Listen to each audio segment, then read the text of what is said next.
The entire world knew Elvis Presley as the king of rock and roll. His voice transcended world borders, his records sold in every country, his films screened in every cinema from Tokyo to London. But Elvis himself? He never left America. Not even once, not even for a single concert. The planet's biggest star was trapped in his own country like a bird in a golden cage. In 1974, a Japanese promoter offered $5 million for just 1 week of Tokyo concerts. You heard that right, $5 million. Elvis accepted the offer. Contracts were signed. Venues were reserved. 50,000 fans bought tickets within 3 hours. But then Colonel Tom Parker made a phone call, and everything fell apart. The question everyone asked was simple: why? The answer lay hidden in a file that Parker kept locked in his office safe for 30 years. And when that file was finally opened, it revealed something far darker than anyone could have imagined. If you remember the 1960s and the 1970s, you remember how major artists would announce world tours. The Beatles conquered America. The Rolling Stones performed across Europe, Australia, and Asia. That was what superstars were supposed to do, go wherever their fans were. But for Elvis, this never happened. Year after year, international promoters came to Memphis with contracts, guarantees, even blank checks. And year after year, they received the same answer: no. Colonel Parker always said no. At first, no one questioned it.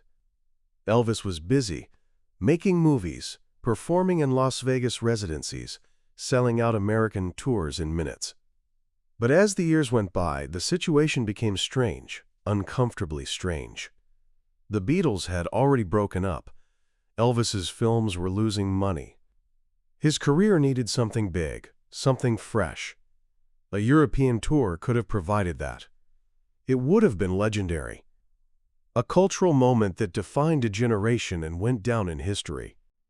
To understand what Colonel Tom Parker did to Elvis, you first have to understand who Parker really was. He wasn't actually a colonel. The title was a fake honor given by a Louisiana governor. And he wasn't really Tom Parker either. He was born in 1909 in the Netherlands as Andreas Cornelis van Kuyk. And sometime in the 1920s, under circumstances that are still not fully known today, he entered the United States illegally. By the time Parker met Elvis in 1955, he had spent nearly 30 years hiding his past. There was no birth certificate on record, no passport, no immigration records. He was living in America like a ghost. When he saw Elvis Presley perform in a small club in Memphis, Parker saw more than talent.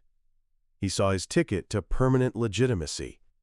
The contract Parker signed with Elvis in 1956 was predatory. Not just the 50% commission, though that alone was exploitative enough.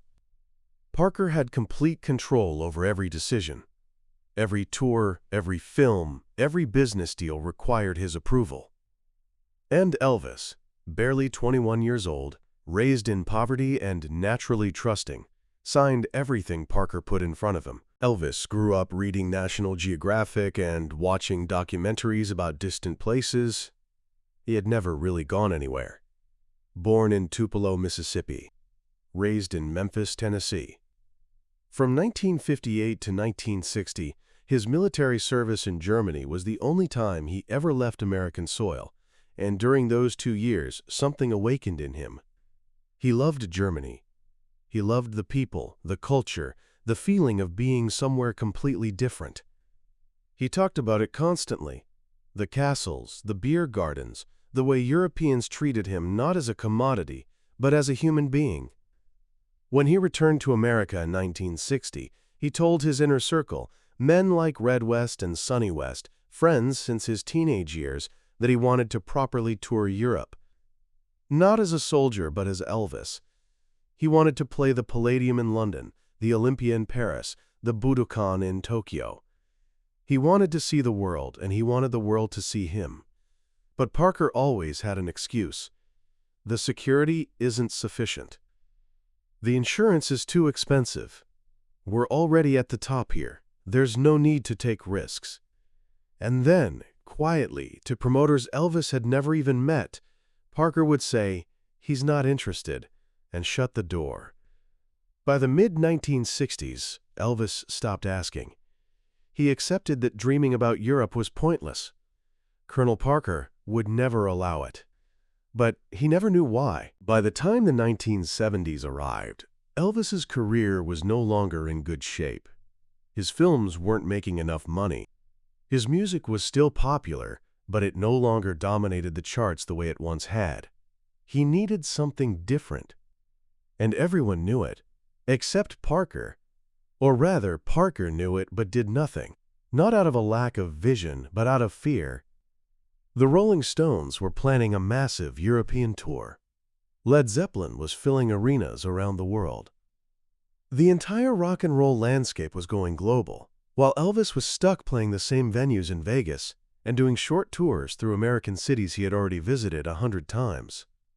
In 1973, Tom Hewlett, one of the most respected concert promoters in the world, made Parker a stunning offer: a satellite broadcast concert from Europe, televised live across the globe.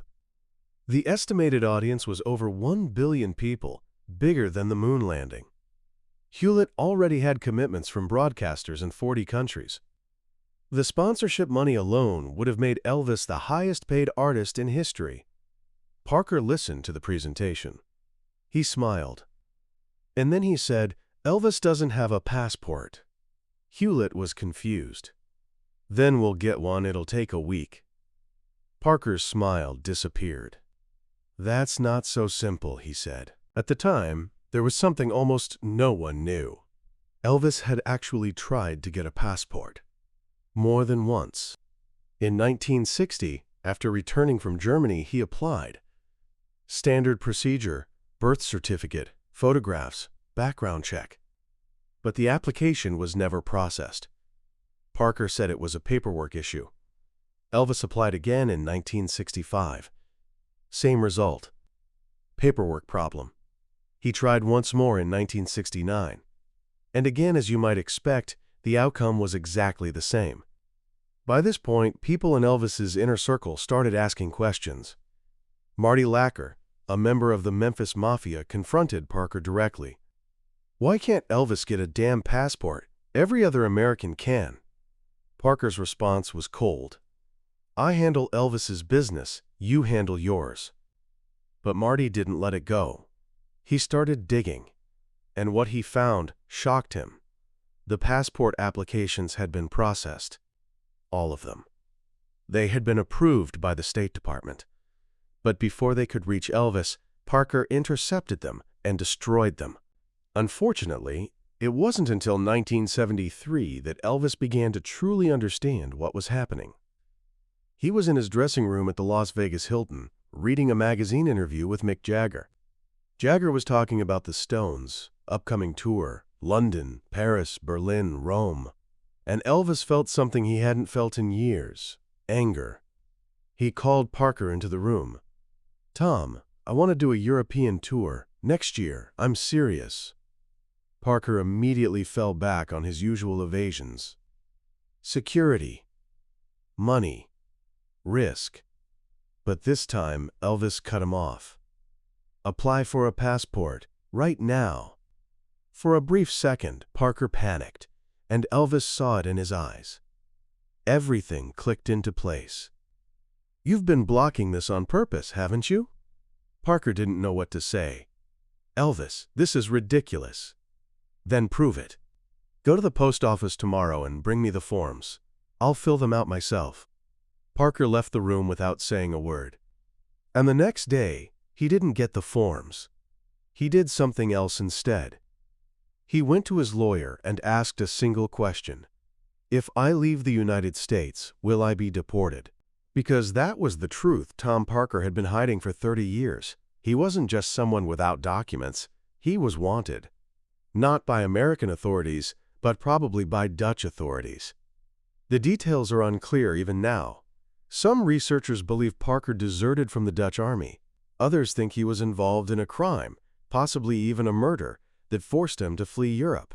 Whatever the reason, Parker knew one thing for certain. If he left America, he might not be allowed back. Or worse, he could be arrested the moment he set foot in Europe. And if Elvis toured internationally without him, Parker would lose control. Elvis would be surrounded by new managers, new advisors, people who would see Parker's exploitation. So Parker did what he always did. He protected himself. Even if it meant destroying Elvis's dreams, even if it meant sabotaging his career, even if it meant watching Elvis sink deeper into depression, addiction, and isolation. Parker's secret was more important than Elvis's happiness. And Elvis believed Parker had good intentions, that he was loyal to him. He never pushed hard enough to break free. The 1974 Japanese offer was the breaking point.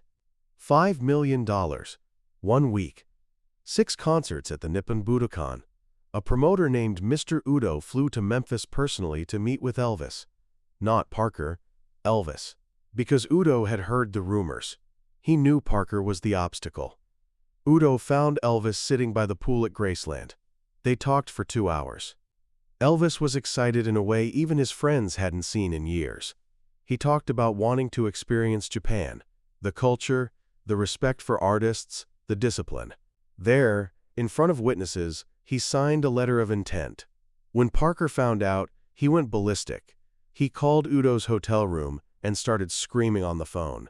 "You can't make a deal with Elvis. You make it with me, and I'm telling you definitively, this isn't happening." Udo tried to reason calmly. "Colonel, the money is guaranteed. Security is handled.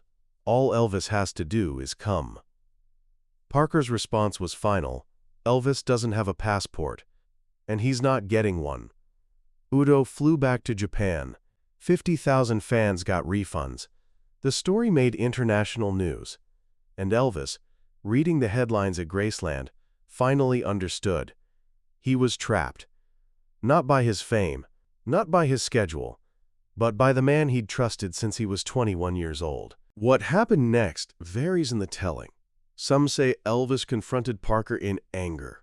Others say it was quieter, more sorrowful. But everyone agrees on one thing. Elvis asked Parker directly, "Why won't you let me leave the country?" And Parker, for the first time in their relationship, told him the truth, or part of it. "Because if I leave America, I can't come back. And if I can't come with you, I can't manage you." Elvis stared at him for a long time, and then he said something that struck everyone who heard it to the heart. "So I'm in prison because you're hiding." Parker didn't deny it. He just said, "I'm the one who made you king, Elvis, don't forget that." And he left the room. After that, they barely spoke. But the contract remained the same. Because Elvis, despite everything, couldn't fire the man who had been by his side for 20 years. Even if that man had stolen the world from him. After 1974, Elvis stopped talking about international tours. He continued performing in America. His health deteriorated. The pills increased. The isolation deepened. People who saw him in those final years say he seemed to have accepted his fate, as if he had resigned himself to the fact that certain dreams would never come true. But there's one detail everyone who knew him knows. In early 1977, just months before his death, Elvis applied for a passport one last time. Not through Parker. On his own. He went to a Memphis post office, filled out the forms himself, submitted everything. And this time, it was processed. On June 15, 1977, Elvis Aaron Presley received his United States passport in the mail. He was 52 years old. He had been famous for 22 years. And for the first time in his adult life, he could legally leave the country. He showed it to Priscilla when she visited Graceland. She said he held it like a trophy. "Look at this," he said. "Now I can go anywhere." She asked him where he wanted to go first. "Everywhere," he said. "I want to see everything I missed." But he never got the chance. 8 weeks later, on August 16, 1977, Elvis was found dead at Graceland. The passport was still in his nightstand drawer, never used. And Colonel Tom Parker, the man who had caged him for 20 years, was the first to arrive at Graceland after the news spread. Not to mourn, but to secure Elvis's contracts and collect his commission. After Parker's death in 1997, researchers finally gained access to his files. And buried in those files was the evidence everyone had suspected. Letters from international promoters, all answered with refusals. Passport applications, intercepted and destroyed. And the most incriminating, a note from Parker's lawyer dated 1958, warning him that leaving the United States could result in detention and possible extradition to the Netherlands for unresolved matters. Parker chose himself over Elvis every single time. Every time. And Elvis, loyal to the end, never fully broke free because of it. Today, when you think about everything Elvis could have done, the tours he could have made, the cultures he could have experienced, the millions of fans worldwide who never got to see him live, it's impossible not to feel not just loss, but a deep sense of deprivation. Not just for Elvis, but for everyone who loved him. The king of rock and roll never got to rule the world. Not because he wasn't talented enough, or popular enough, or brave enough, but because the man who was supposed to protect him was so afraid of his own past that he couldn't allow Elvis to have a better future. Elvis died with a passport in his drawer and a dream in his heart. And somewhere in the Netherlands, whatever Colonel Tom Parker was running from died with him. A hidden secret, a stolen life, and a legend forever trapped behind borders. If you remember the 1970s and wondered why Elvis never came to your country, now you know. The world wanted him. He wanted the world. But one man's fear kept them apart. And that is a greater tragedy than any song Elvis ever sang.